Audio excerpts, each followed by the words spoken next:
স্বাস্থ্য এই মন্ত্রণালয়কে ধ্বংস করে দিয়েছে আওয়ামী লীগ। শত শত হাজার হাজার কোটি টাকা লুটপাট করে আওয়ামী লীগের লোকরা এ দেশের স্বাস্থ্য ব্যবস্থাকে ধ্বংস করে দিয়েছে। আমাদের নেতা তারেক রহমান 31 দফা, এই 31 দফার মধ্যেও আপনাদের এই স্বাস্থ্য সেবা, যে স্বাস্থ্য সেবার কথা আছে, আজকে বাংলাদেশের স্বাস্থ্য এই মন্ত্রণালয়কে ধ্বংস করে দিয়েছে আওয়ামী লীগ।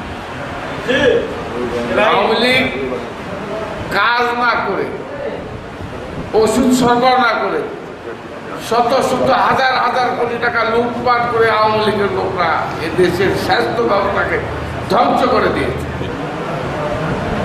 প্রিয় ভাইরা, তাই আমি আপনাদের কাছে আমার অনুরোধ থাকবে যে আমাদের নেতা তারেক রহমান সাহেব এই 31 দফার মধ্যে স্বাস্থ্য খাতের উন্নয়নের মধ্যে আপনাদের চিকিৎসা সেবা সব কিছু কিন্তু উনি উল্লেখ করে রেখেছেন।